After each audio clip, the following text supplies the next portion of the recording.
What up?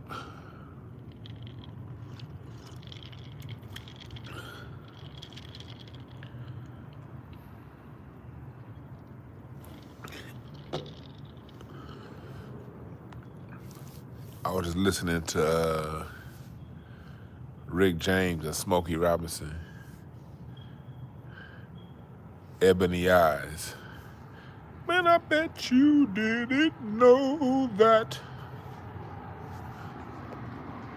Who this nigga?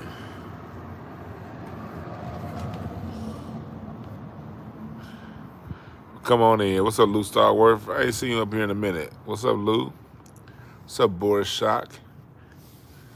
We're gonna talk about it. Man, these niggas is sick and twisted. Look, in my opinion, the point of the story of Sodom and Gomorrah is to say, don't capitulate. Just because everybody in the society capitulates and says such and such behavior is cool, if you know it's some bullshit, you ain't gotta go along with it. That's my takeaway from Sodom and Gomorrah. Is the whole city, the whole world, the whole country could say left is right, right is left, up is down. Just because they do it don't mean you gotta do it. And that takes me to what we're talking about. We talked about this a little bit on the show last week. And again, welcome everybody. I took the weekend off. I ain't feel like talking to none of you niggas. We had a great live on Monday morning. Then we did Michael Jackson, talked about him Monday evening on Patreon. Go check it out. But I had to take the weekend off because I did a show last week. Let's get everybody in context of what's going on. Did a show last week in response to what Snoop Dogg had to say. And Snoop Dogg, of course, has since walked back his statements and apologized. Whatever. I guess he got to make his money. Ain't my business what he does. But anyway, see, Snoop, you should holler at me, Snoop. You really should, my brother. Reach out. You know, I seen Snoop reaching out to some LA podcasters recently about his music.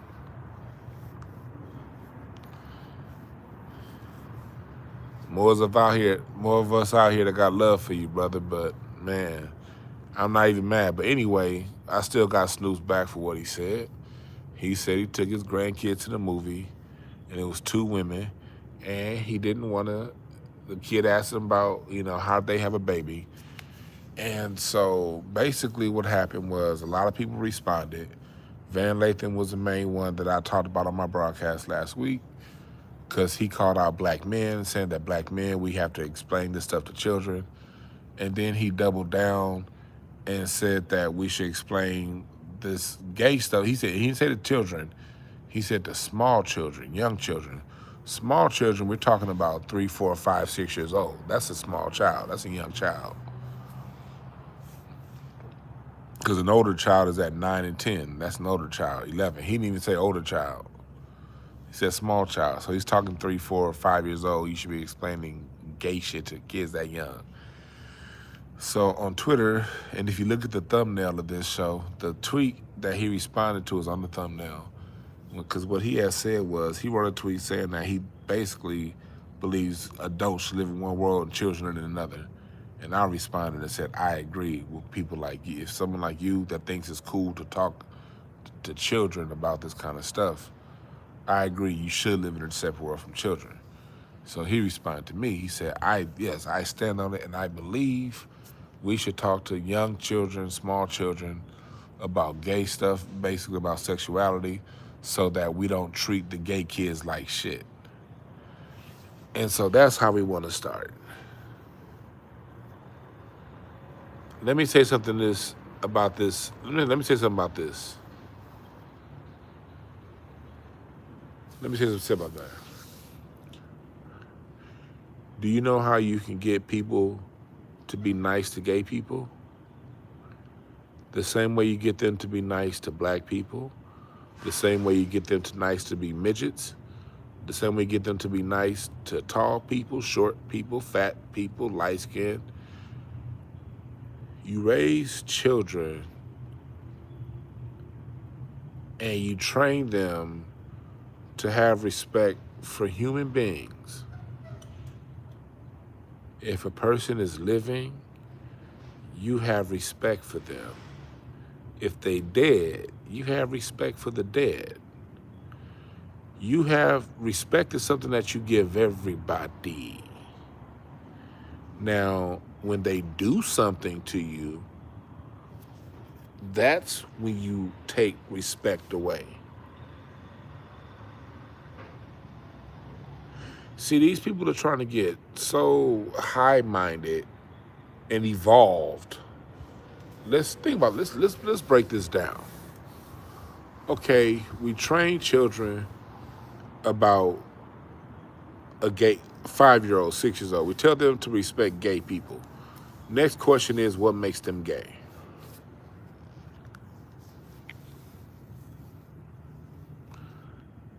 Question, people.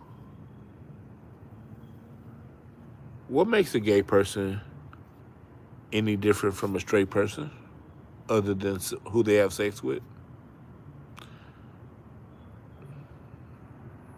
Can somebody answer that for me?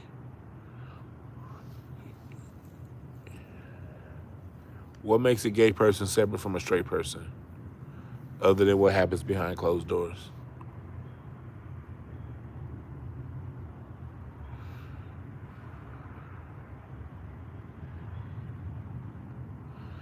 Gay people are full human beings. They vote, they eat, sleep, and shit. Now, gay men, when they shit, that shit come out shaped like soda cans. But outside of that, what makes them different? Nothing. Gay people are people.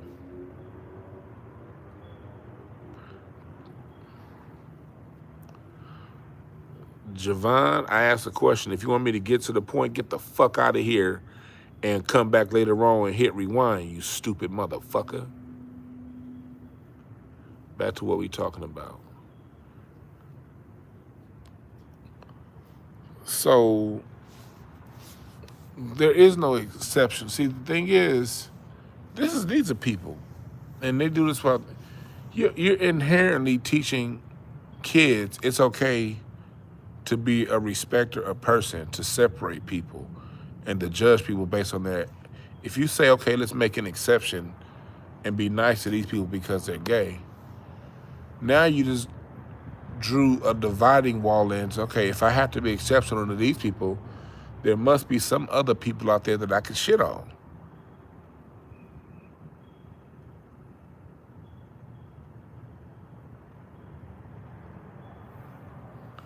Yeah, John Copery, long form content for those of us driving. Salute to the truck drivers out there.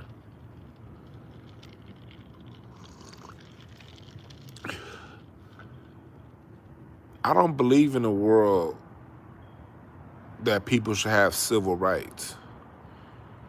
We're humans, you have rights, a status. They should be treated better than the person that's cleaning the toilet. The security guard, the person cleaning the toilet, they're every bit as valuable as the people that running the company. Because there's no company to run, there's no office that you can run without somebody to clean the toilets. I don't give a fuck how good of a CEO you are. If your bathrooms are dirty, nobody's gonna respect you. As a CEO,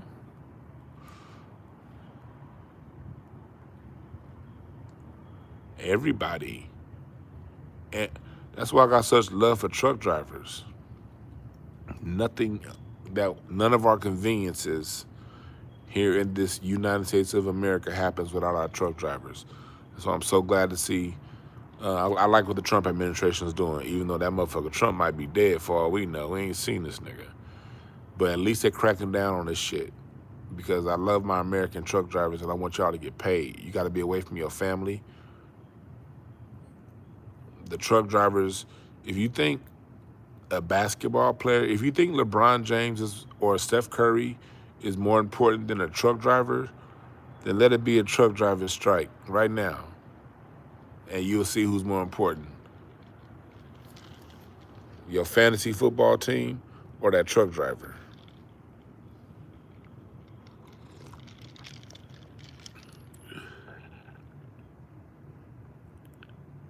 I believe in teaching respect for human beings, no matter what their work, no matter what their color or sexual identity.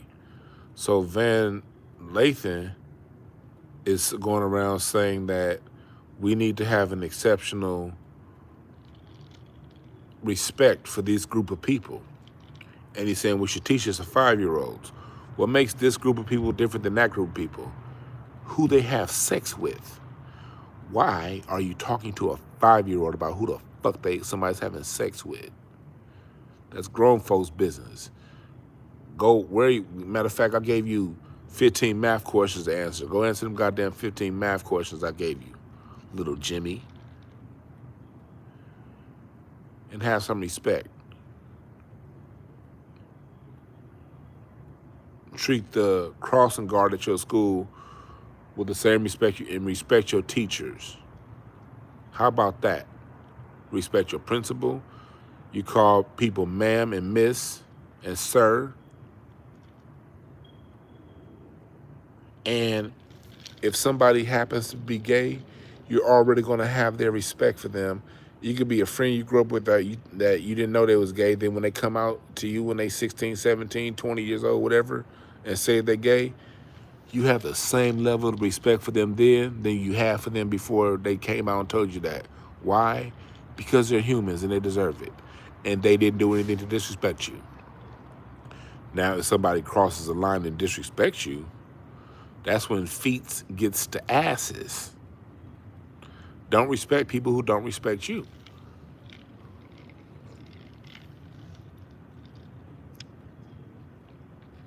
So let's get to the next part of what he said. He talked about children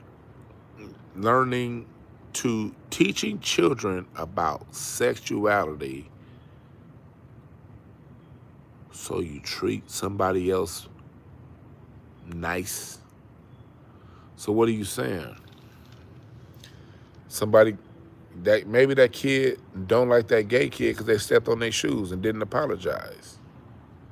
So what happened? The gay kid stepped on your shoes, didn't apologize, and they be like, oh, they're gay. Forget that they stepped on my shoes and didn't apologize. I'm going to love and respect them. No, fuck them until they apologize. You don't respect nobody that don't respect you. This is what they're doing. What they're trying to do with this propaganda is they're trying to make an exceptional class using your black ass civil rights. By the way, Lathan, you're trying to create a special class of people. And I don't agree with that. That doesn't work. Gay people aren't a special class. Trans people aren't a special class of people. They're people. And if they didn't disrespect me, they got 100,000% of my respect. But you're not a special class of people. And that's what they're trying to do. They're trying to create, they're literally in our face trying to create a special class of people. And they're using your celebrities to do it. You gotta remember, celebrities, people who have access to the microphones, are just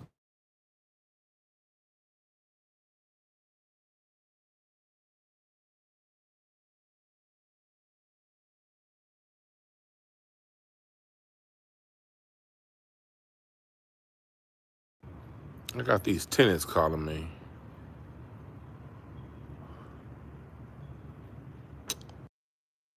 No sound? Is it coming back?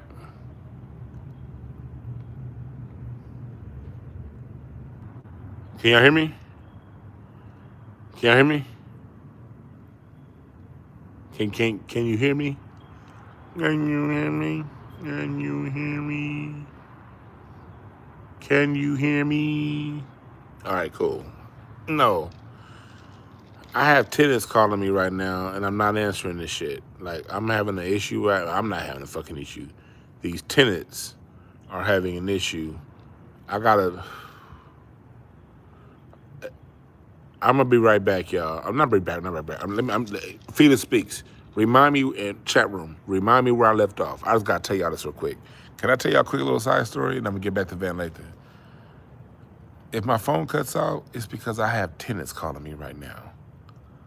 I got a building on the east side, east of the one like over there near Watts that I run, and I made the mistake of. And I love Section 8 tenants. Don't get me wrong. I love Section 8 tenants because, yeah, the shit come on time. I like Section 8. But I made the mistake of putting these two Section 8 tenants.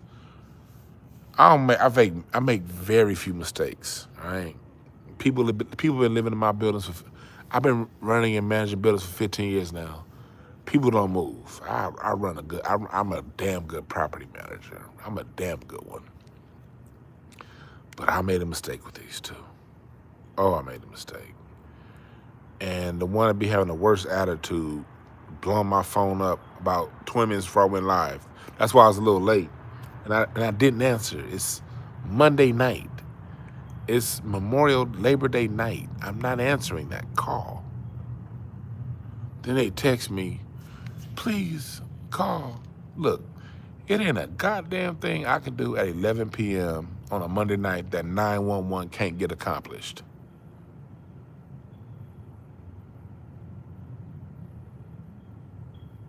There's not a motherfucking thing I can do at this time of night that 911 can't. The fuck you calling me for? Now when the phone went out, I was just checking. One of my other tenants was calling and left a message, and they were like, "Okay, these two tenants have been arguing all night." Okay, that's what it is. These motherfuckers have been arguing all night, and they want to call me. Mind you, all these people are older than me. All right, all these motherfuckers are older than me.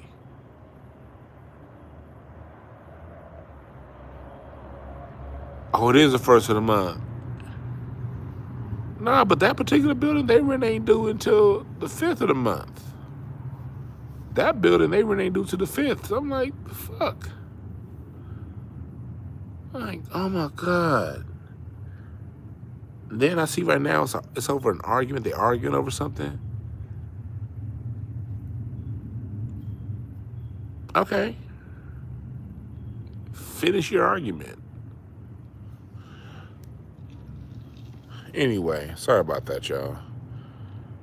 You're right. They arguing all night. Look, that's not my building over here.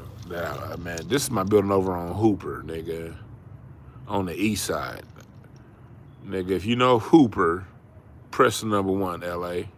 If you know Hooper, I got a building on Hooper. Not Hoover. Hooper. You can expect niggas to argue on Hooper at 11 o'clock at night. Nigga, it's part of the reason why I got a building over there. Low standards. Nah, but it's very clean though. I have some great tenants. I feel bad for some of my other tenants in that building because I made a mistake with these people. The other tenants, yeah. Now I'm getting a text. It's late, I'm tired, and I want to go to sleep, but these people are arguing. The fuck can I do about it? Call the police. These niggas are calling me to stop an argument at 11 p.m. on Labor Day. This is called Labor Day. I've labored enough. I run 4 businesses and apartment buildings. Like, stop it.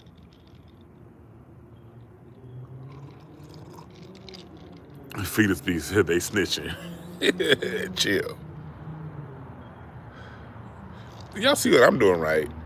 Y'all see what I'm doing. Nah, these is niggas.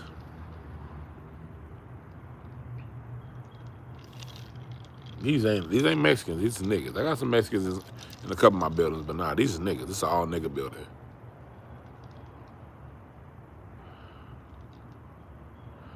They can argue and fight all night. That's not my plight. You're right, probably been drinking all day. Call 911.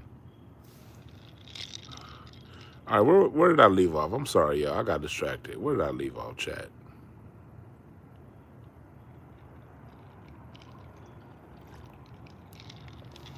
Now over here, my building's over here. I actually evicted a tenant about 10 years ago. I evicted a tenant because they were upstairs and they were making too much noise. And they were bothering the tenants downstairs. And I got them the fuck up out of here. That's how I run my buildings. One of my tenants was too loud. Go. It's peaceful. And if these motherfuckers keep arguing, I might have to pull that magic twice. Back to Van Lathan and civil rights. Somebody said this is how shooting started in Chicago. No, Jay Sanders. This is how shootings start. The man on your $20 bill,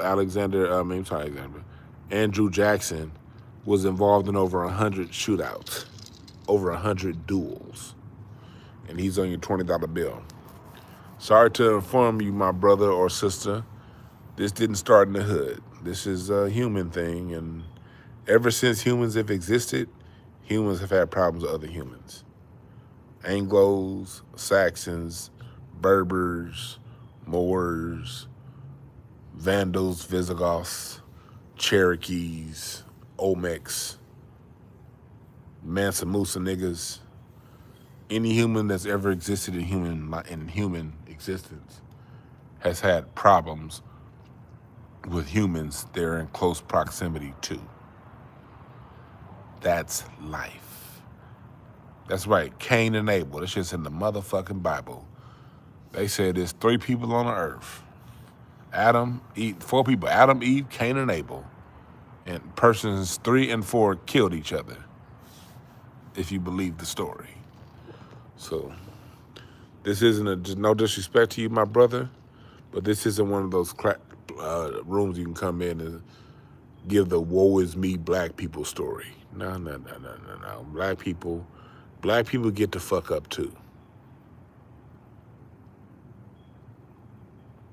And when another black person fucks up, they ain't got a goddamn thing to do with me or any of us in here.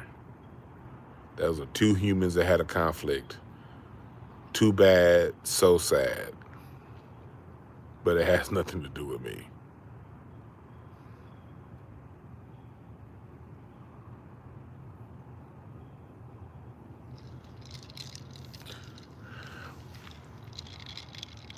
But it's all respect. And that goes back to what we talking about Van Lathan. What's up, Takeover Comedy? That's my nigga right there, Aaron. Y'all say what's up to Aaron in the chat. That nigga, in real life, that nigga Aaron look like a South Park character.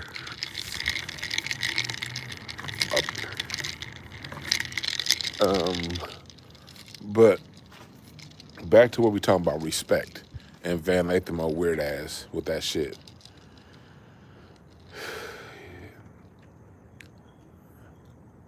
Nobody gets pushed to the front of the line of respect. Respect is an even playing field.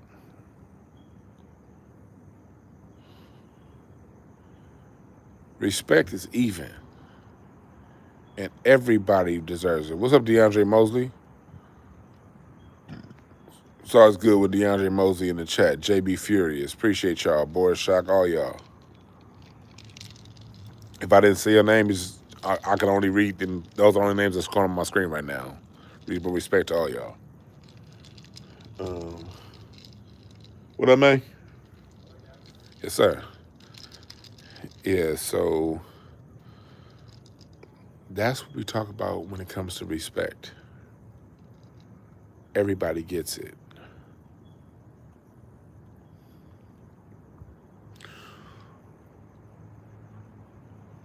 And I think that's the direction those of us who are against this bullshit, we see that we don't want to live through Sodom and Gomorrah and all this bullshit.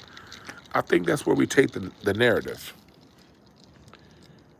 You don't fight with these people to talk people, because what they're going to do is, if you say no, they're going to say, well, are you homophobic? What's your issue with gays? Isn't it a good lesson that we teach children these things? And I'm giving everybody out there talking points. These are talking points that I want everyone to use when responding to people like Van Lathan. No, we give respect to living, and it's not just humans. We give respect to breathing organisms. I respect nature. You don't. If you're the kind of person that hunt, make sure you hunt something that you can use. Whether it be you skin it to make a hat out of a raccoon fur or a jacket. A lack of respect for humanity is the reason why the seas and the oceans are overfished. It's the reason why there are no fucking more bison in America. Bison used to go from California to Florida. It's the reason why the redwood trees in California are cut down. A lack of respect. What's up, Set in the West, Doc? I'm glad you in here. I want to go to that film festival. Set in the West is going to be at Compton Film Festival. I saw it on Facebook. Hit me, text me. Odell, text me about that. I saw it. I was about to buy the ticket today when I saw that on your Facebook, but I wanted to hit you up first, and because I got some other shit that same day. So text me, Set in the West, Doc. I want to go to Compton College for that Black Film Fest to see a documentary. So text me. I was literally about to buy it. I'll still buy it. I believe it's important. But I have something else that same day, so I just want to make sure we coordinate. But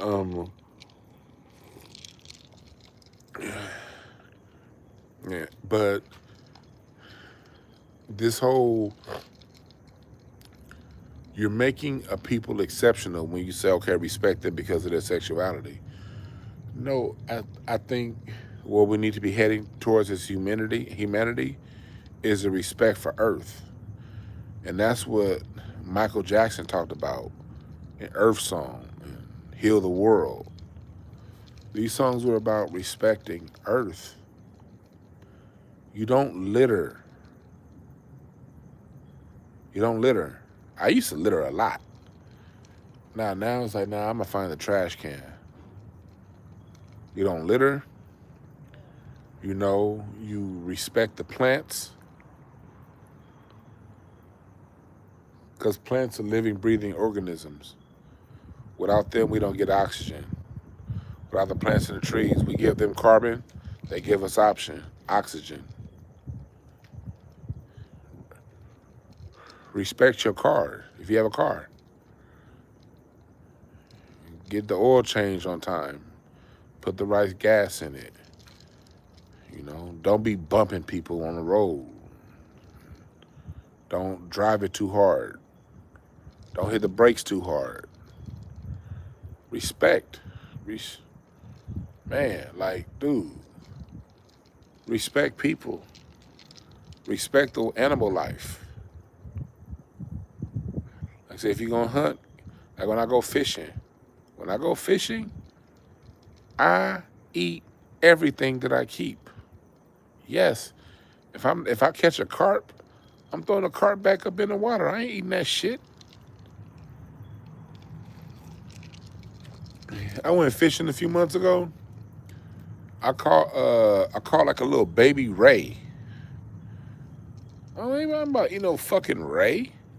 I threw that. I was getting ready to throw it back in the water, but it was this Chinaman, this Asian dude that was fishing like right down. He was like, ooh. He was looking at that shit hard. He was like, ooh.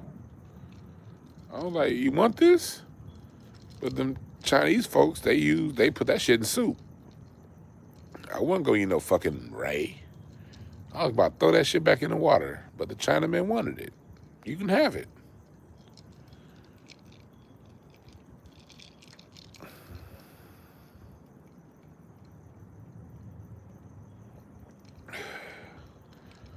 Nah, we can't put respect on this generation. No, we can't put it on them. No, we can't. People don't respect. If it was just this generation, we still have buffalo roaming. We'd have, elephants wouldn't be going damn near extinct. California, the grizzly bear wouldn't be damn near extinct. We still have grizzly bears and all kind of shit. This old school America, not having no respect. Don't put that on this generation. Hell no. That'd be so rich. And another thing, as far as respect goes, we gotta respect generations. Old folks gotta stop disrespecting young folks. People get mad at the YNs. We gotta remember the kids are the only people that can't control their environment. We adults, we can. Kids don't decide where they live. They don't decide what school they go to. They don't decide what education they get. They don't decide none of that shit. Only thing a child can do is respond to the environments the adults put them in. And there's a generational lack of respect from youth to elders. And that's something that I want to do a show on pretty soon. Willie D's interview with Big Gip. I love listening to that brother Big Gip talk. And Gip was talking about, they were talking about this on Willie D and Big Gip's interview about the generational respect not being there. And Willie D had said something about, the young was not respecting, the OGs. And I gotta sit back and watch.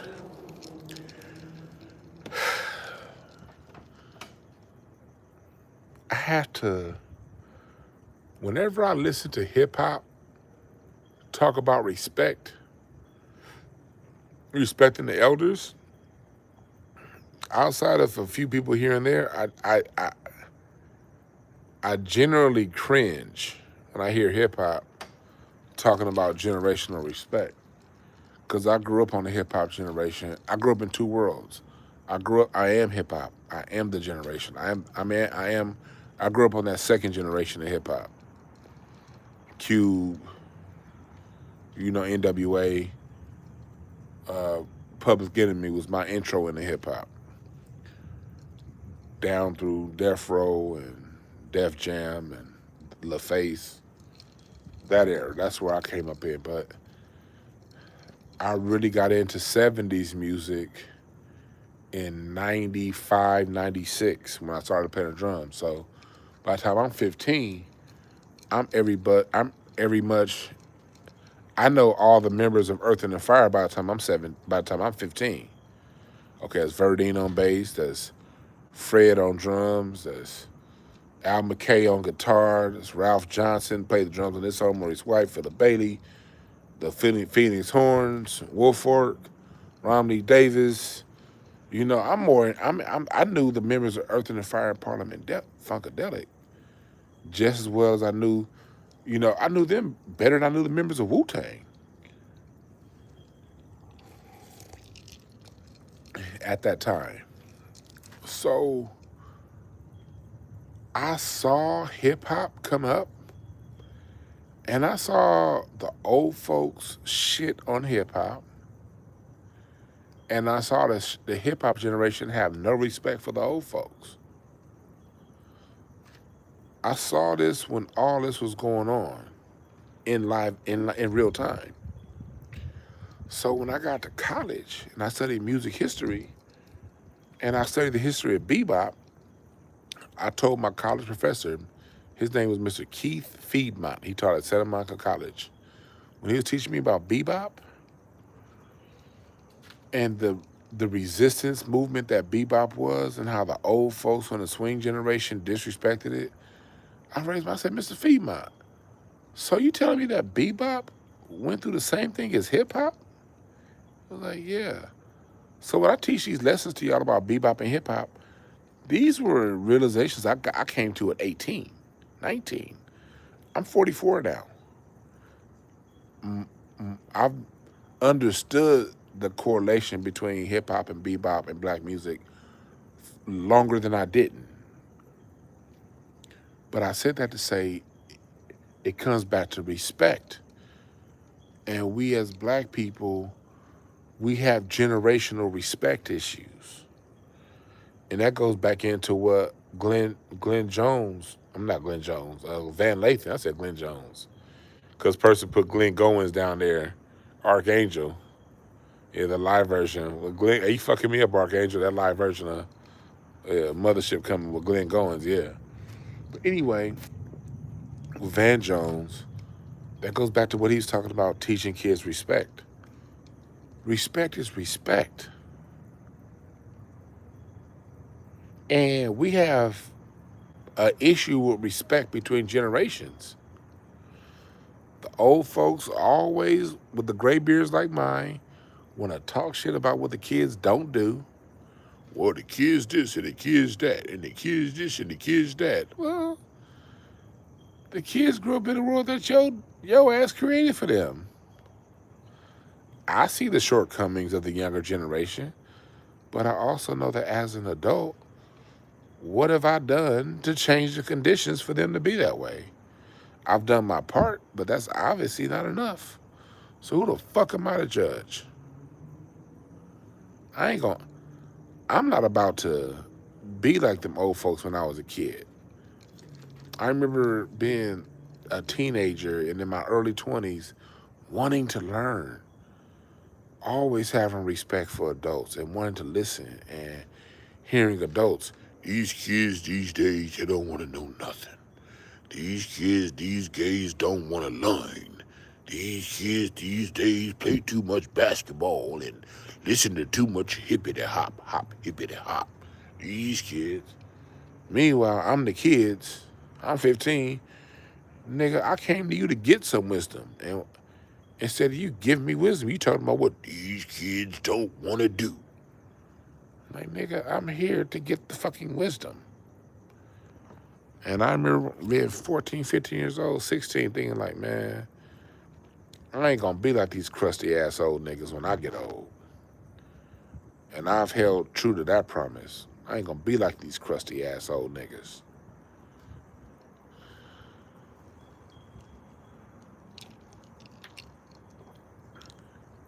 That's right, Tyrone Johnson. In order to get respect, you gotta give respect.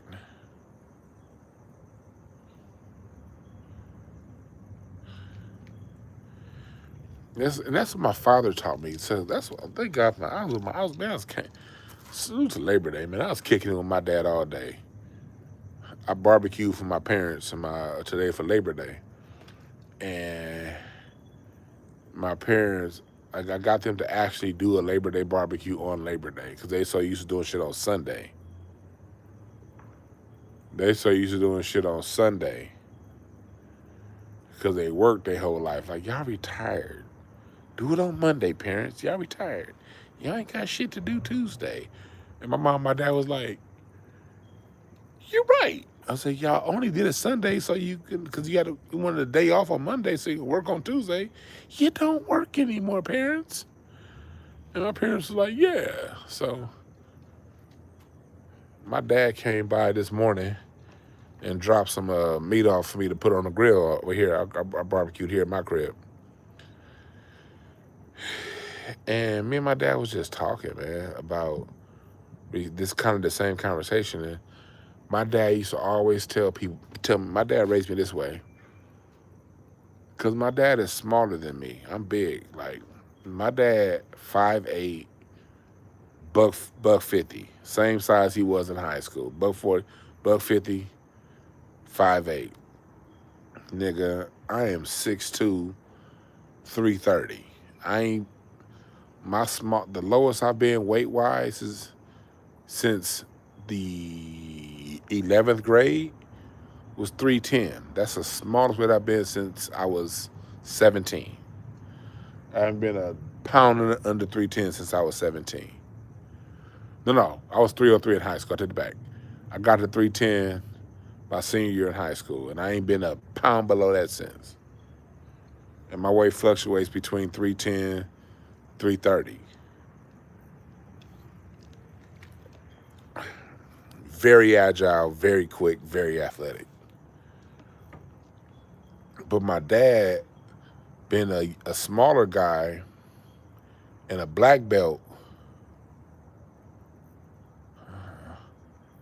my dad being a smaller guy and a black belt, no, I still walk.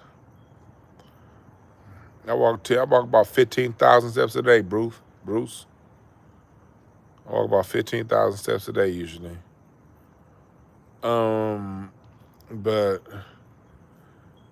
my dad used to always tell me, cause my dad's a karate black belt. He trained me at a young age, and he would always tell me, Dwann, ain't nobody fighting your big ass. They gonna shoot you. So you have to give respect. Live with respect. Be respectful, because if people are gonna be scared of you. My dad started teaching me this shit when I was like 7. I've been big my whole life. So my dad saw me at a very, very young age. Oh, this gonna be a little big nigga right here. My dad saw me like, Dwann, you gotta give respect. You walk into a room with respect, because you never know where the next person's gonna take it. You over here thinking this one, you say some little, give somebody a little light jab disrespectfully, for all you know, that person could be having the worst day of their life. Then here you come throwing a jab at them, and they ready to take it all the way there. And you in your mind ain't ready to go there. And he's like, you'll beat their ass, and they'll come back 3 or 4 years later and shoot you. My dad would always tell me that. People ain't gonna fuck with you, Dwann. You a big nigga. They'll shoot your ass. You have respect. And so my dad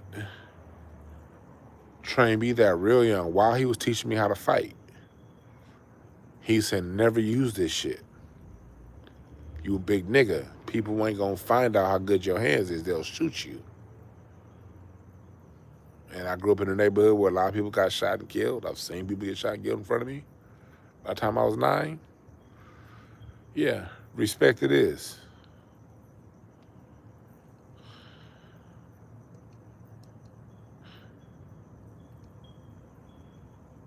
Respect it is. So I respect as being 6'2". If I see a nigga, I was hanging out last week at the Improv. Last Monday, I was at the Improv. One man, Mark Prince. We were talking about Reggie Carroll's death. And like, something about Reggie Carroll's death ain't sitting well with us.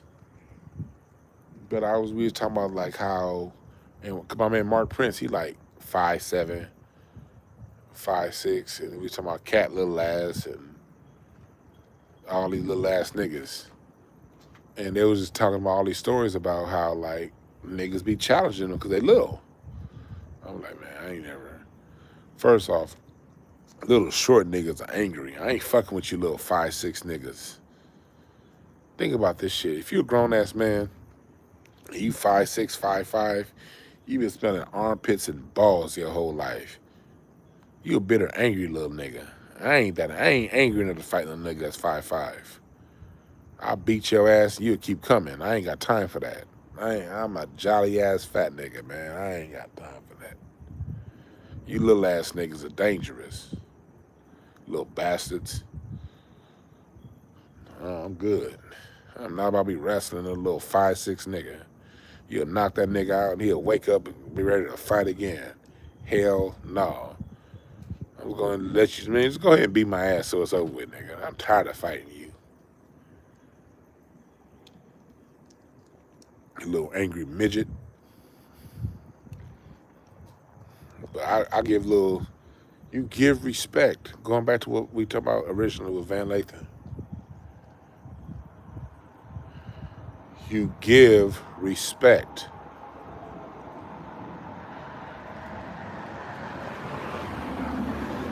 You respect the flowers.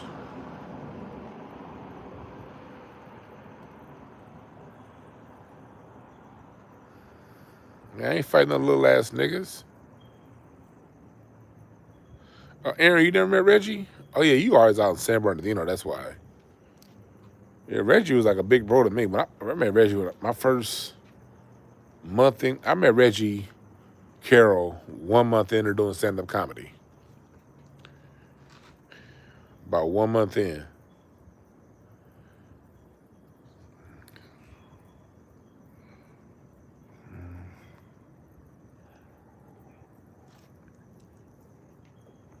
Yeah, I've been on Reggie Carroll now for 15 years, man.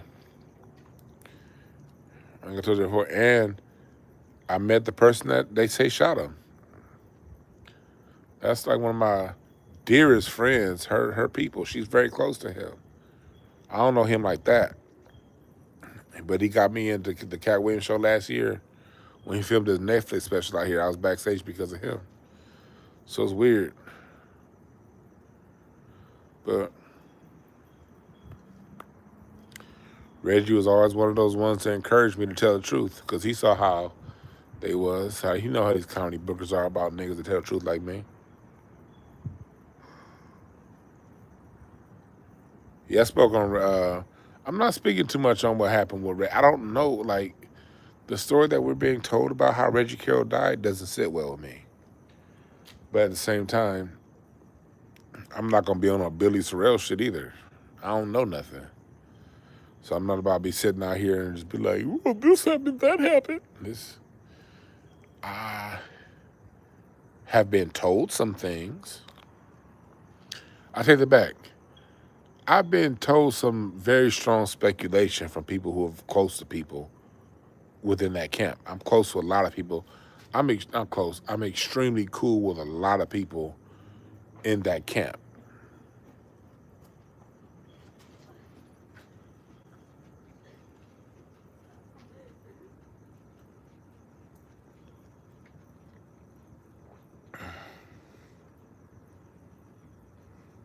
These people just walked right past me and dipped through the other building and didn't even look back and see me. Be aware of your surroundings, people. But anyway, oh, they just now saw me. Anyway, I've heard some things from people, but at Dwann B, this is not a gossip channel. This isn't a late breaking news channel. So, although I've heard some things, I'm not going to talk to y'all about that. I love Reggie Carroll, man.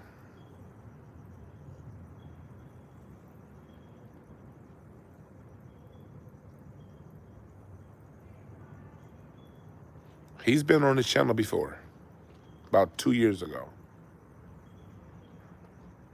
It's just an unfortunate situation.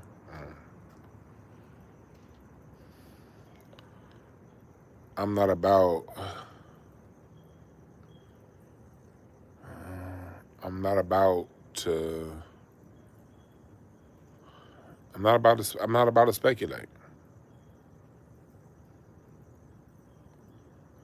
What's up, Reggie?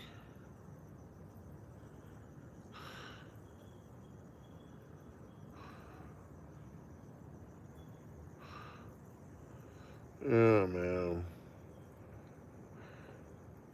I'm not about to speculate. I just want to see shit play out.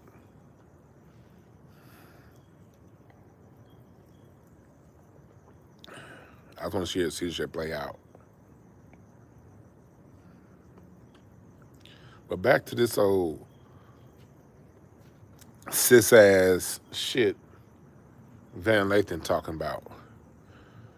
Let's break it down. Can we go a little further into it? Because he was talking about teaching sexuality to kids. All right, be down.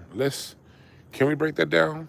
Because I'm down with training kids and younger, not at 5, but like he was talking, that nigga was talking about 4, 5-year-olds. I ain't know about that. But when it comes to the matters of sexuality, those of us who are with the truth, yeah, you're right. We do have to teach sexuality. We have to get back to saying there are men and there are women. And boys and girls. Boys do this, girls do that. Like y'all see the whole all the TV commercials with girls in sports. Girls aren't built for sports. I'm not with it. I'm not with all, like, I'm not saying your daughters shouldn't play sports.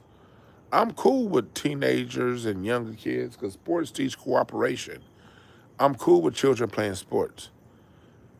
I'm not cool with girls having hoop dreams. I'm not.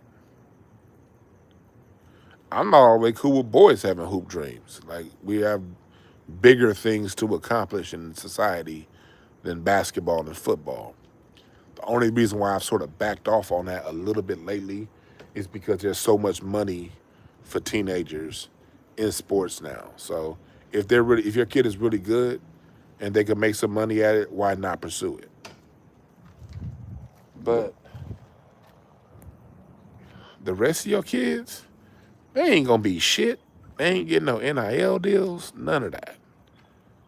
So sports, even when it comes to the boys, is way overrated. Those of you who've been around for a long time, y'all know why I stopped coaching basketball.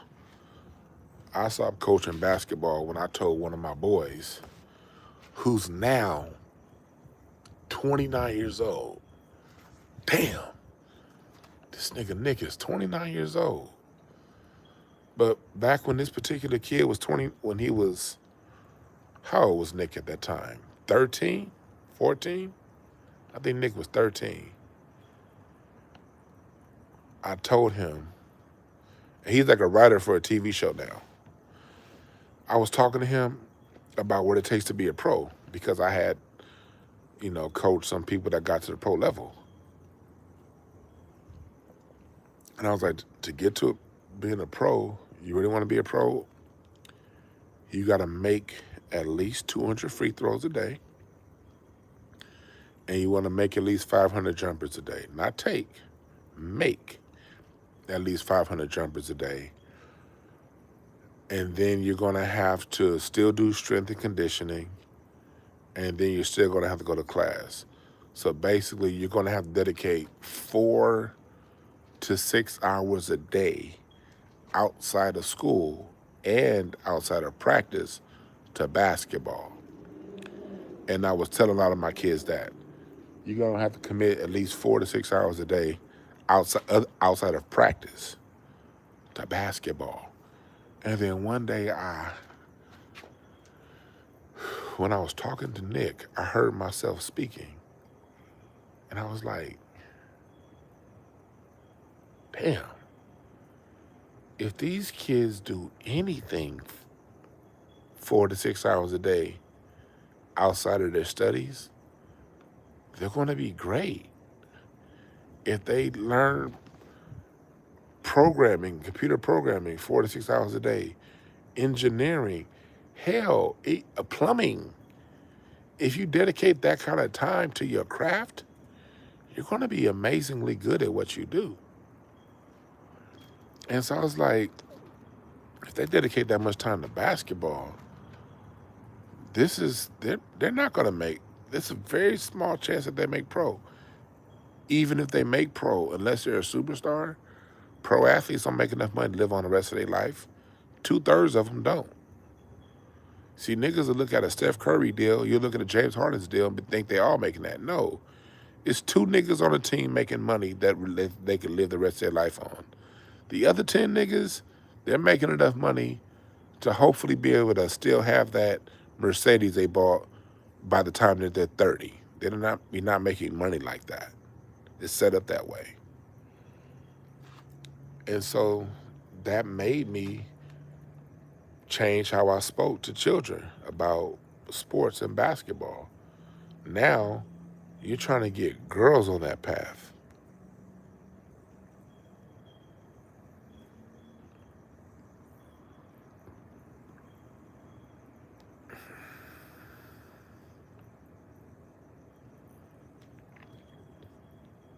We don't need the boys and the girls with hoop dreams. We don't.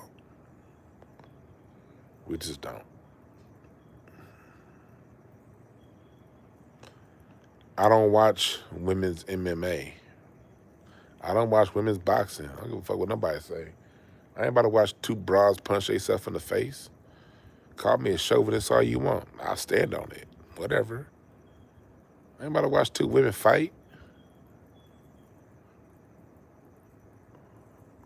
The fuck is that?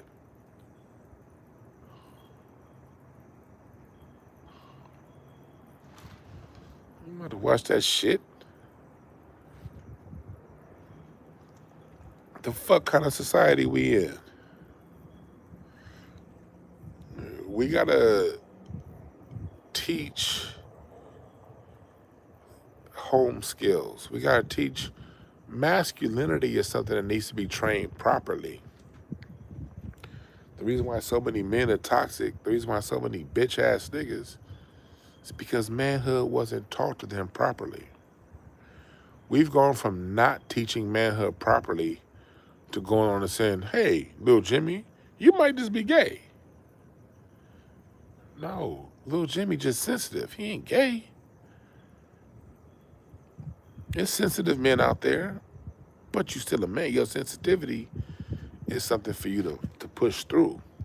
It's just a challenge. Like if you're, I look at the cards.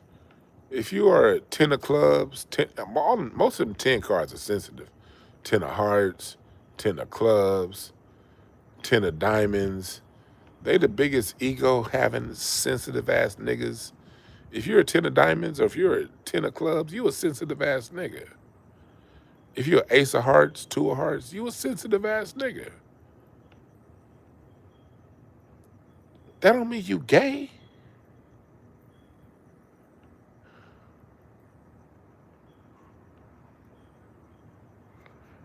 Men, if you're a 7 card, 7 of hearts, 7 of clubs, 7 of spades, 8 of spades, you like to fight. Them is warrior cards. That shit has to be cultivated. Was that Brian Barnes? My bad. Like, when I used to get a kid back in my days when I used to work with kids, when I had an aggressive boy come to me that was a bully, I always put them in martial arts or boxing. Teach them controlled aggression. Because some people are just fucking warriors. They like to fight. That's fine. It has to be cultivated in them. And it has to be taught properly. This is when you fight. This is when you chill. But you have to give them the outlet to fight. You got to get in the outlet to fight.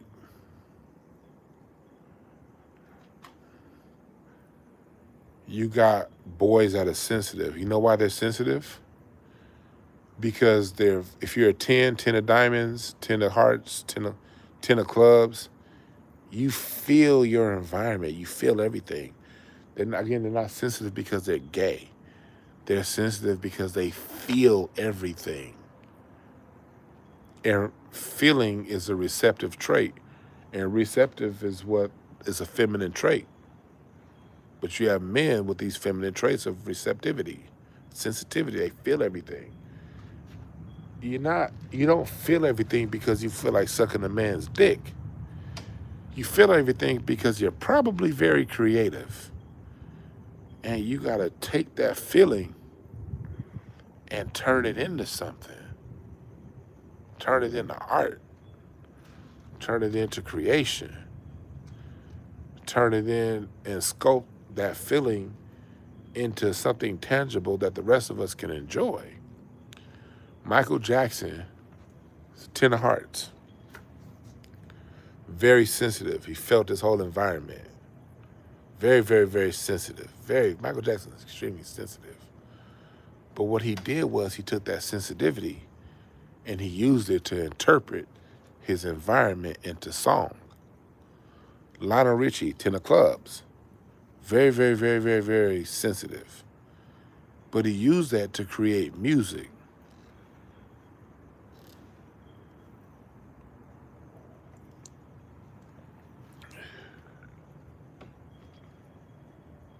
These things got to be cultivated. Nowadays, they'll be like, "Are you sensitive?" It's probably because you're gay. Nigga, the kid is 6. He ain't thinking about pussy nor no assholes to dig out at 6. You fucking dummy. At 6, okay, you're sensitive. That means you're creative. Let's find where your creativity matches. Let's put some paintbrushes in your hand. Let's put a microphone in front of you. Let's put some drumsticks in your hand. Let's give you a guitar. Let's put you in acting. Let's help you edit and direct something because you're sensitive. That means you got to feel it. Let's put you on the stage, do some stand-up comedy. See if you can turn that funny feeling into a joke.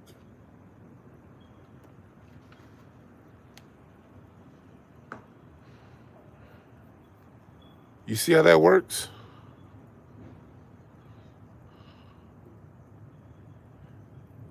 Let's see how we can take that energy that you're displaying and make it constructive for you.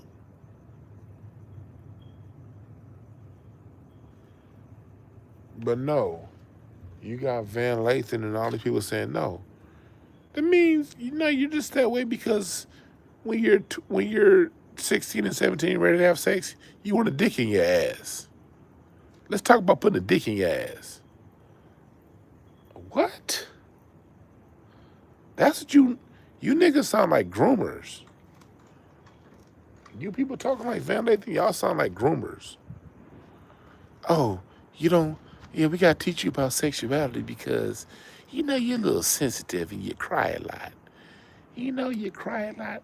The reason why you cry a lot is because when you get old enough, you gonna want a dick in your jaws.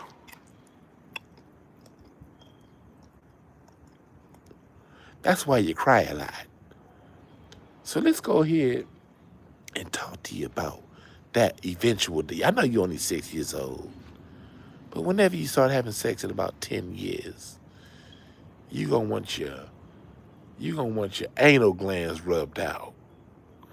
That's what you niggas sound like.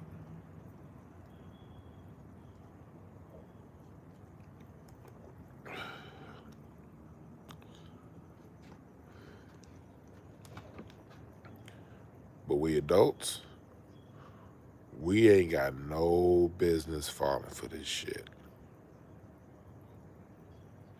You're right, you gotta draw the line somewhere. When I see a sensitive kid, I don't see a gay kid.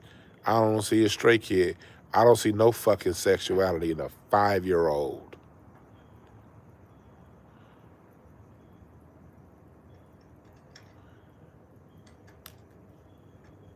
I see a little king, a little queen that gotta learn how to channel their sensitivity.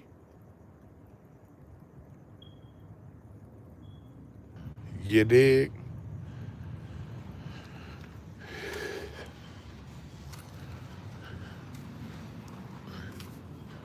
These niggas over here talking about some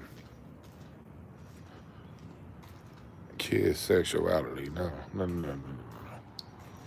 And a kid don't need to be taught. Oh, because like going back to what Van Lathan said, I don't think kids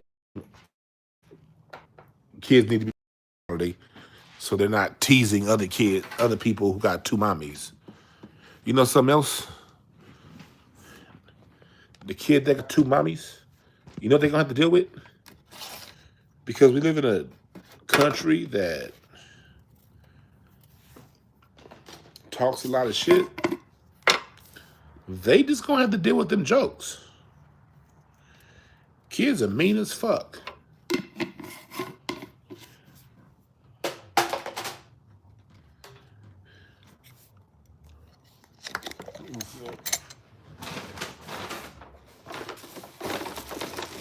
Almost out.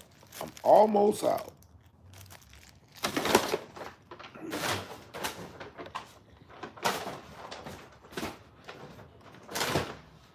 Because let's just tell the truth.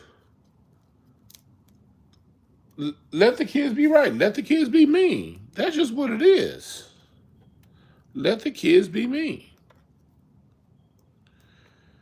Because I'll tell you this, I remember kids talk joke, gonna crack jokes on whatever area they can crack jokes at. And that's where you learn how to grow thick skin. I remember when we were kids, my dad, we're going back to the 80s now, right? I was at 74th Street Elementary School, 74th and Cimarron. Y'all know where that's at, in between Van Ness and the Western on 74th Street.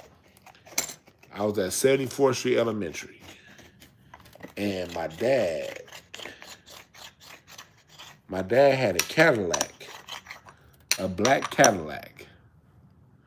Eldorado, remember the long black Cadillacs, the long Cadillacs? My dad had one of those. Well, it was a beautiful Cadillac. I think it was like a 78. Well, my dad, we were sitting somewhere, and a cement mixer fell on my dad's Cadillac. My mom went to church. She drove his Cadillac to church. A cement mixer fell on it. And it got fucked up. And it got fixed, but not all the way. It was fucked up. The car got fucked up. But my dad still had to drive it for a little bit. And we didn't call it the Cadillac. We called it the Battleilac.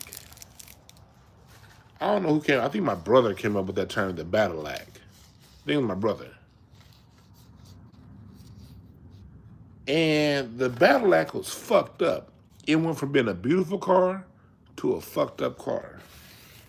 So when we would get dropped off at school, my sister was like, whenever we drive the Battleilac, don't drop us off in front of the school.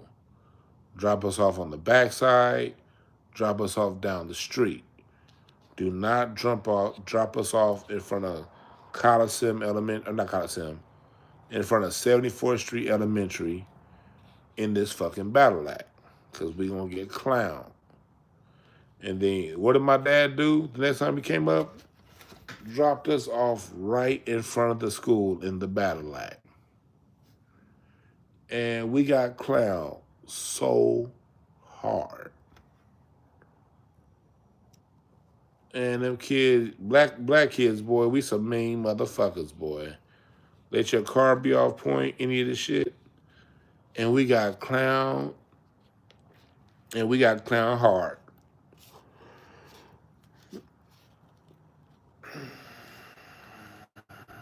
But you know what lesson I learned there in kindergarten? After we got clowned for rolling up to Coliseum, to 74th Street Elementary in the Battleilac, I learned, it wasn't that bad. And whatever the fuck jokes that they said, that just was what it was. And I learned to not care about what people say.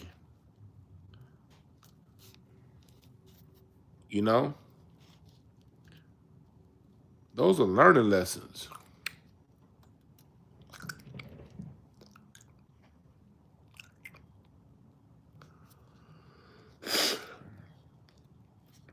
People gonna clown. People gonna talk shit. No matter what you're going through.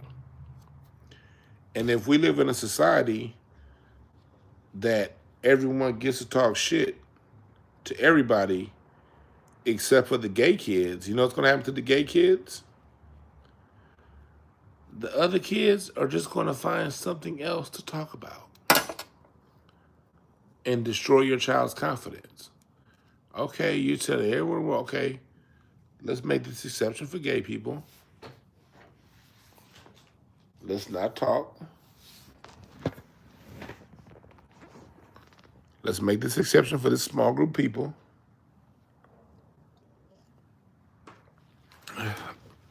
You can't talk about them for being gay. You know what the kids are going to say? Fine. Can't talk about them for being gay. Well, what happens when the gay kid's father or mother pulls up to school in a battle act? See how that works? Okay. You talk to kids, you can't talk about them before they're gay, because they're gay. Fine. They'll just talk about them because they came up to school in a fucked up car. Or they'll talk about them because they're short. Or they'll talk about their gay ass because they fat. Or they'll talk about them because they got a fucked up hairline. Or they'll talk about them because their shoes ain't right. You see how that works? You see how the respect issue wasn't solved, it was just transferred? Versus if you teach kids to have respect for everybody, and guess what? When you have respect for people, there's some people who just ain't gonna like you, little Jimmy. They not gonna like you. And they won't even have any reason for not liking you. They just don't like you. Everybody ain't gonna like you. And guess what, little Jimmy? Some people just gonna talk about you. They don't like nor dislike you. They just want to get a good laugh. So if they see you coming in and they feel they got something funny to say about what you got on or who you are, they're gonna say it, because there are people out there who get their rocks off by embarrassing people. Those people exist. Do you allow somebody who's just gonna be a jackass? Do you allow that jackass to control your emotions? Do you allow that jackass to control how you feel about yourself?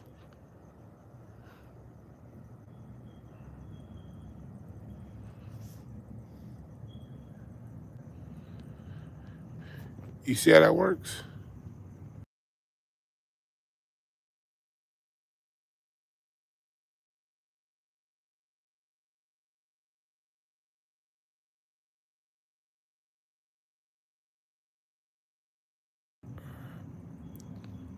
You see how that works? Have respect, but at the end of the day, it's gonna be people out there who just having a good time and they just want to laugh. And it's gonna be people who don't like you now, and that's fine that they don't like you, as long as they don't disrespect you, gay or straight. If somebody starts to disrespect you, then you meet them with you meet them with a greater force.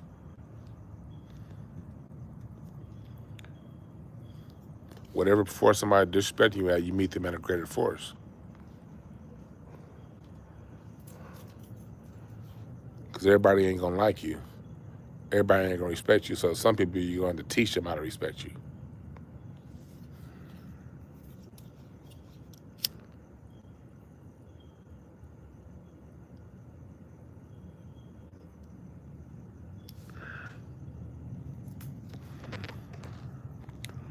I'm not gonna teach you tolerance, little Jimmy, because the credit card company won't tolerate you not paying your credit card bill. Your landlord won't tolerate you not paying rent or your mortgage. The car company is not going to tolerate you not paying your car note. We live in a very intolerant world. That's what I believe in teaching.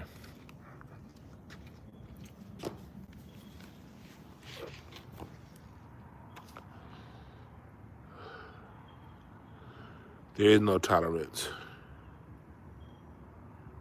You're right, artist life. Roasting ain't even disrespectful, right? But I tell kids the truth. Tolerance is just something that they tell us to do so that they can keep stealing from us. The people putting these messages out for tolerance, they're the ones robbing us all blind. And if you ain't got the money for them to rob you this month, they're not gonna tolerate you. You better grow some thick fucking skin.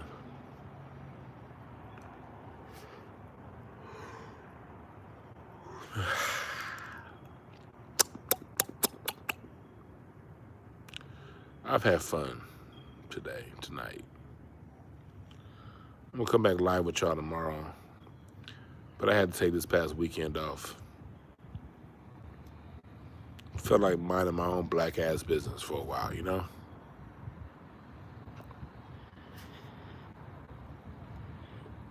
Now I'm about to smoke. I didn't roll this shit to smoke with y'all. I rolled this shit to hang up from y'all, turn on my classic R&B iPod mix, and chill.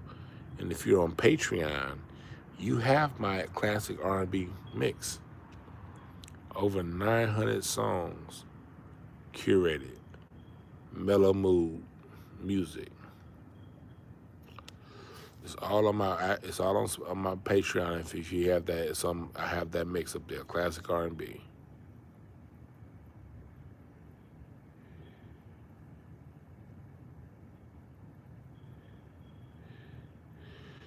Yeah, roasting is most definitely a teaching tool for those who disrespect Best Martin. You're 100% right.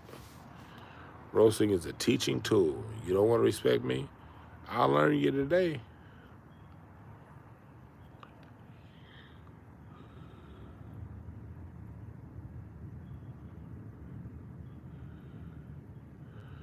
Yeah, play this on your next mushroom trip, boy. Shock. Yep.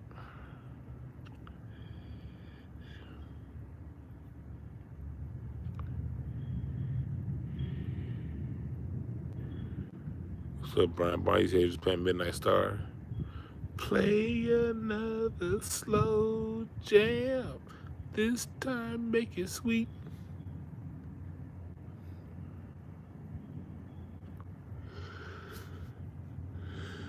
Yeah, but this blunt's for me to go listen to music too, so